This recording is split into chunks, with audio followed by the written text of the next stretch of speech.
একবার যারে জাউরা বলে আইডেন্টিফাই করি, জাউরা হিসেবে সে এক সময় প্রমাণ করে দেয় যে সে আসলেই জাউরা। আমার আইডেন্টিফিকেশন ঠিক ছিল, আমি ঠিকই ধরেছিলাম তারে।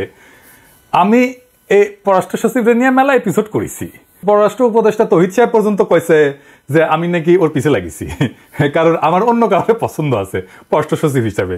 কথা সত্য, আমার পছন্দ আমি লুকাই না। তো আমি তো মনিকা বেলুচিরে পছন্দ করি, তো তহিদ সাহেব আপনার পছন্দ না? জসিমের চাইতে মনিকা বেলুচিরে ইন্ডিয়ান নায়িকারে পররাষ্ট্র সচিব করলে তো সবাই মেনে নিত, এটা করেনি। সহজ জিনিস বুঝেন না কা? তাই জসিম কেন তার জাউরা উপাধির প্রতি সম্মান দেখাইছে সেটা না দেখি। এটা নতুন কাজ করেছে ওই, আসেন এটা দেখে দেখি, মজার জিনিস আছে।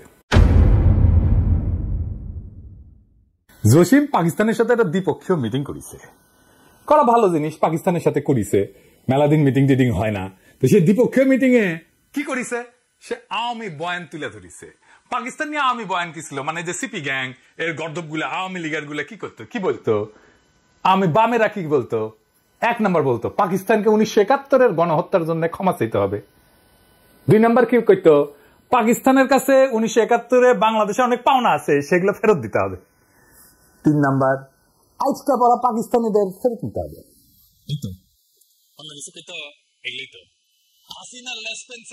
বিএনপি নেতার ভাই পররাষ্ট্র সচিব জসিম ওই আওয়ামী বয়ানরা আবার মাঠে নিছে। এই আওয়ামী বয়ানরে আমি তার প্রত্যেকটা দাবি নিয়ে কথা বলবো, তার শয়তানি আর মূর্খতা ধরাই দেব, এবং এটাও ধরাই দেব যে এটা গ্র্যান্ড ইন্ডিয়ান প্ল্যান।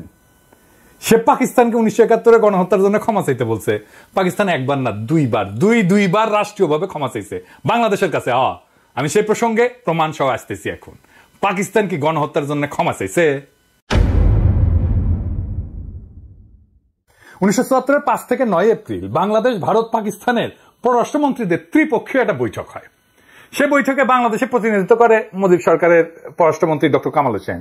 বৈঠকের অন্যতম প্রধান আলোচ্য বিষয় ছিল 195 জন যুদ্ধাপরাধীর বিচার। এতে পাকিস্তানের প্রতিরক্ষা পররাষ্ট্র প্রতিমন্ত্রী বলেন, কোন অপরাধ সংঘটিত হয়ে থাকলে আমার সরকার তার নিন্দা জ্ঞাপন এবং গভীর দুঃখ প্রকাশ করছে। আর তখন পাকিস্তানের প্রধানমন্ত্রী জুলফিকার আলী ভুট্টো বলে, মিটমাট ত্বরান্বিত করার জন্য অতীতের সমস্ত ভুল ক্ষমা করে দিন এবং ভুলে যান।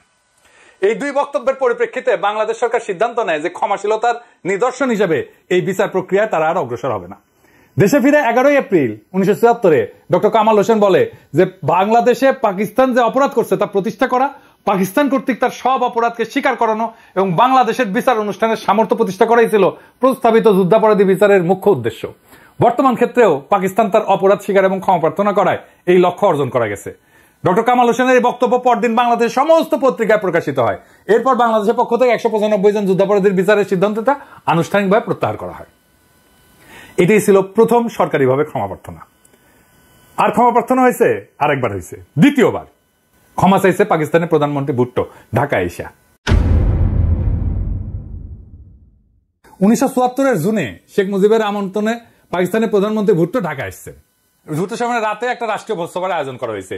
উপস্থিত আছে স্বয়ং সর্দার বডিগার্ড, মন্ত্রী পরিষদের অন্যান্য সদস্য। ভুট্টো ডিনারের আগে বক্তৃতা দিতে উঠছেন এবং বলতে শুরু করলেন। কি বলতেছেন শুনেন ভালো কইরা। আপনাদের উপর স্বার্থপর অবিবেচক সামরিক কর্তৃত্ব লজ্জাজনক দমন পীড়ন এবং অকথ্য অপরাধ করেছে। আমি পাকিস্তানের জনগণের পক্ষ থেকে বাংলাদেশের জনগণের জন্য শুভেচ্ছা বয়ে এনেছি। আমাদের দয়া করে তাদের, মানে ইয়াহিয়া খান, তার সাথে এক করে দেখবেন না, যারা শুধু আপনাদের নয় আমাদের উপরও তখন শাসন করত। আমরা আপনাদের বেদনা এবং কষ্টকে অন্তর দিয়ে অনুভব করি। আপনাদের ক্ষতির জন্য আন্তরিকভাবে দুঃখ প্রকাশ করছি। আমাদের শেষ নবীর নাম নিয়ে আমি আপনাদের কাছে বলতে চাই, আমরা আমাদের কৃতকর্মের জন্য অনুতপ্ত, আমরা তওবা করছি। এর চাইতে আর ভালোভাবে কিভাবে ক্ষমা চাওয়া যায়? এইভাবেই তো ভুট্টো তার একটা রাষ্ট্রনায়কোচিত বক্তব্যে 71-এ পাকিস্তান বাহিনীর বর্বরতার জন্য আনুষ্ঠানিকভাবে ক্ষমা চাইছিল। ভুট্টোর পরে শেখ মুজিব বক্তৃতা দিতে ওঠে। ভুট্টোর সাথে সুর মিলায় শেখ মুজিব বলে যে, আসেন আমরা অতীতের তিক্ততা এবং শত্রুতা ভুলে যাই এবং আমাদের জনগণের জন্য আশা এবং সমৃদ্ধির নতুন অধ্যায় শুরু করি। এইটা পৃথিবীর বিভিন্ন পত্রিকায়, আন্তর্জাতিক পত্রিকায় এটা ছাপা হয়। দেখেন আপনি।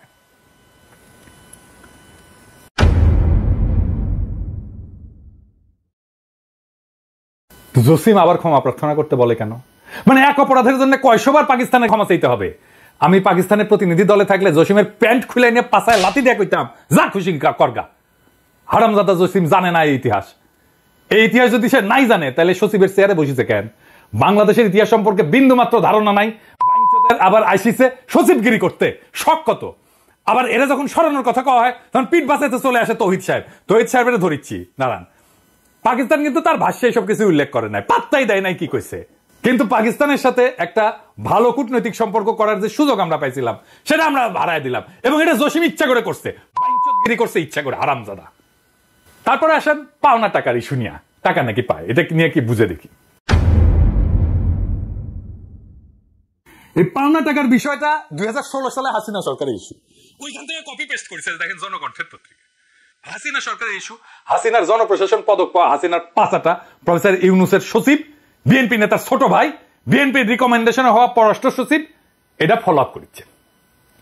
আর দেখেন ইন্ডিয়ান মিডিয়াতে কি উল্লাস, দেখেন এডিটর সাহেব, আরো দেখান, দেখেছেন তো বিষয়টা কি, পাওনা টাকার বিষয়টা কি, আর একটু বিস্তারিত দেখি। 1970 সালে ভোলা ঘূর্ণিঝড়ের পর তৎকালীন পূর্ব পাকিস্তানে পাঠানো $200 মিলিয়ন বৈদেশিক সহায়তা এইটার মধ্যে আছে আর কি, এই টাকা চাওয়ার মধ্যে আছে। রেডি সাহেব পাইজি মেলা দিন পর এক মাল পেয়েছি, এক গাধা ছিল সর্দির বডিগার্ড, 3 লক্ষকে 3 মিলিয়ন করেছিল, আর এক গাধা টু দি পাওয়ার ইনফিনিটি পাইছি। দেখান মালের ছবি দেখান, আর তার পিছিয়ে না গাধার দাগ দেন। এই হারামজাদা $200 মিলিয়ন সাহায্য এসেছিল তখন, হ্যাঁ এই সাইক্লোনের টাইমে। এটা কি তোর সর্দির বডিগার্ড কয়ে গেছে? হালায় মোট সাহায্য এসেছিল 30 নভেম্বর পর্যন্ত $24 মিলিয়ন। দেখেন নিউ ইয়র্কের টাইমসের নিউজটা দেখান রিতেশ সাহেব, আলাদা করে হিসাব আছে কই থেকে সব মিলায় কত এসেছিল। সব মিলে আসছিল $64.7 মিলিয়ন। হারামজাদা তুই কোনটি পাইছো $200 মিলিয়ন? পাকিস্তানের টিম নিয়ে ভদ্রলোক, আমি ওই টিমের টিম লিডার হইলে কইতাম এই $200 মিলিয়ন হিসাবটা দেখি তো দেন তো, মুখে জামা ঘষা দিতাম একেবারে। পাকিস্তানি গলে বেকুব আছে, মারা খাইতে খাইতে এদের সেন্সেশন নাই হয়ে গেছে। ওই কি 1971 ইন্ডিয়া লুট করে নিয়ে যাওয়া $2.2 বিলিয়ন ইন্ডিয়ার কাছে ফেরত যেতে পারবে? ইন্ডিয়া কি লুট করেছিল আসেন দেখি। 12 মার্চ ইন্ডিয়ান বাহিনী চলে যাচ্ছে সুলতান উদ্দিন আহমেদ এবং মোহাম্মদ খুরশিদকে, বাকি 2জন খালাস পেয়ে যায়, কিন্তু জলিলের কোর্ট মার্শাল হয়। ইন্ডিয়ান সোলজারদের লুটপাটের প্রতিবাদ করতে গিয়ে কোর্ট মার্শাল হয় মেজর জলিলের। এবার বুঝেছেন তো মেজর জলিল কেন জাসদ করে। ভাগ্যের কি নির্মম পরিহাস, সেই সামরিক আদালতের বিচারক ছিলেন আরেক সেক্টর কমান্ডার কর্নেল তাহের। বিচারে কিন্তু মেজর জলিল নির্দোষ প্রমাণিত হয়, কিন্তু মেজর জলিল নিজে থেকে অন্যায় আচরণের প্রতিবাদে সেনাবাহিনী থেকে পদত্যাগ করেন। এইবার লাস্ট ইস্যু, আটকে পড়া পাকিস্তানিদের ইস্যু। বাংলাদেশকে আটকে পড়া পাকিস্তানি আছে? না, নাই। 2003 সালে সিদ্ধান্ত নেয় সরকার সবাইকে নাগরিকত্ব দিয়ে দেবে যারা বিহারি সম্প্রদায় আছে। প্রায় সকলে নাগরিকত্ব নিয়ে ফেলছে, পাসপোর্ট করে ফেলছে। বাংলাদেশে যাদের জন্ম হয়েছিল তাদের বয়স 54 বছর হয়ে গেছে, তারাই বুড়া। যাদের জন্ম পাকিস্তানে তার অল্প কিছু মানুষ যারা নাগরিকত্ব হয়তো নেয় নাই, অল্প কিছু আছে, তাদের প্যাডে দেবো জসিম ভাই। তোর পোলা মাইয়া তো 5 বছর ইউরোপ আমেরিকা থাকলে নাগরিকত্ব আবেদন করবে লাল ফেলাইতে জিব্বা বের কইরা। যার বয়স 60 সে পাকিস্তানে ফিরে যায়, করবেটা কি? তার কি জীবন নতুন করে শুরু করার উদ্যম আছে? প্রফেসর ইউনুস আপনি ইনকা ভালসুন দিয়া পররাষ্ট্র মন্ত্রণালয় চালাইতেছেন, ওর তো পিওন হওয়ার যোগ্যতা নাই, মিনিমাম সেন্সিটিভিটি নাই, এক বিন্দু মানবিকতা নাই, ও বুঝাই না জিনিসটা কি। তার উপরে আপনি নাকি তার সিনিয়র সচিব বানাইতেছেন, সত্যি নাকি? মানে আমি যারা ঠাপাই তার দেখি উন্নতি হয়, বিষয়টা কি? আমার ঠাপে কি ভিটামিন আছে স্যার? তাইলে তো আমি জাগেরা ঠাপাই তাদের মাইন্ড করা উচিত না, পাইতে দেওয়া উচিত আমার কাছে। আমি খালি ঠাপাবো আর ক্যারিয়ারের শস্য কয়টা উন্নতি হবে। ক্ষুদ্রকালে আমরা সিনেমার পোস্টার দেখতাম, এটা খতরনাক ভিলেন আসছিল, নাম আসছিল জসিম। আমরা যখন ক্ষুদ্রকাল পার হয়ে লায়ক হয়ে উঠেছি তখন দেখলাম জসিম আর ভিলেন না, নায়ক হয়ে উঠেছে। আমার কাছে জসিম ক্যারিয়ারে কামিয়াব হইতেছে, যত তত উন্নতি। এই আর দেখেছেন কেঙ্কা ভ্যাটামিন আমার তো 111 পররাষ্ট্র সচিব আসছিল, মানে যেই সরকার বাংলাদেশকে ইন্ডিয়ার হাতে তুলে দিছিল তার সচিব এই তৌহিদ সাহেব। তারাই ইন্ডিয়া কলে কইছিল পিলখানা বিডিআর বিদ্রোহের টাইমে সেনা অভিযান হইলে ইন্ডিয়া বাংলাদেশে আর্মি ঢুকে দিবে। অবিনাশ পালিয়া তার বই লিখেছে, এটা ওর নাম ধরে লিখেছে তৌহিদ সাহেবের। এটার জন্যই সেনা অভিযান হয় নাই। বিডিআর এর কিলিং এ তৌহিদ সাহেবের দায় আছে, ওনাকে বলতে হবে কেন বাইসা নিল ওনারা ইন্ডিয়া বাংলাদেশকে বার্তা দেওয়ার জন্য।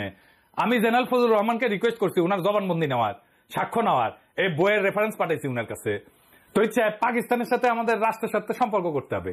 আর জসিমরা দিয়ে আলোচনা শুরুতে কুফা লাগাই দিলেন, এটা সাবোটাজ। ইন্ডিয়ার সাথে কথা বলার টাইমে আপনি কইছিলেন যে আমাদের দেশে ফ্যাসিবাদ কেন সাপোর্ট করিস, আমাদের দেশের রাজনীতি থেকে হস্তক্ষেপ করিস, কেন হাসিনাকে আশ্রয় দিস।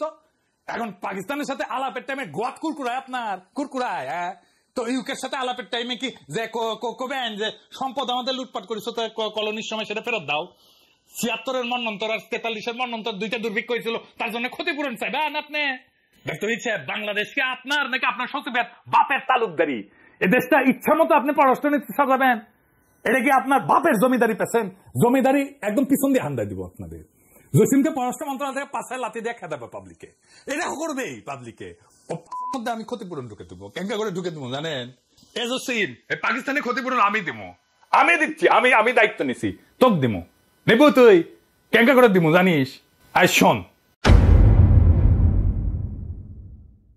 ওই $200 মিলিয়ন না, ওই কয়েন করবো আর কি, বাংলাদেশি কয়েন করবো, কয়েন কয়েন শব্দ দেয় না, ঝনঝন করে পড়ি, চিন্তা করে শব্দ না, ওই কয়েন একটা একটা করে তোর মধ্যে ঢুকে দেবো, নে তুই নিয়ে যা, একবার ফে খালাস করে আবার ফিরে আসবো, আবার ঢুকে দেবো, আবার খালাস করে ফিরে আসবো, আবার ঢুকে দেবো, যা।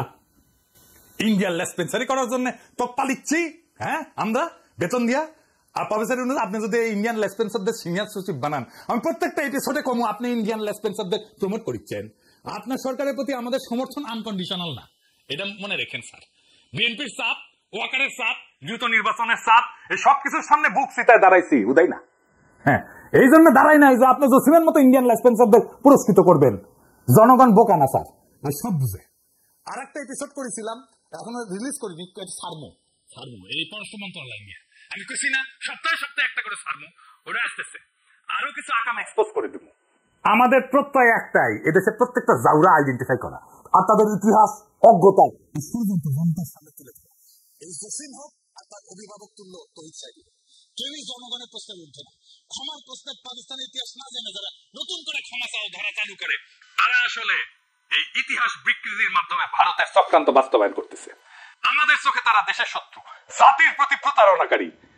আমরা ইতিহাস জানি, আমরা তথ্য নিয়ে কথা বলি, আমরা প্রমাণ হাজির করি। আমার প্রত্যেকটা পর্ব, প্রত্যেকটা শব্দ এই জাতিকে জাগ্রত করার স্লোগান। এই দেশ কারো তালুকের জমিদারি না, এই রাষ্ট্র কারো বাপের সম্পত্তি না। আমরা ঠেকায় পড়ি নাই, ঠেকায় দিতে জানি। আর ইতিহাস বিকৃতিকারীদের ঠেকানো আমার দায়, দায়িত্ব এবং কর্তব্য।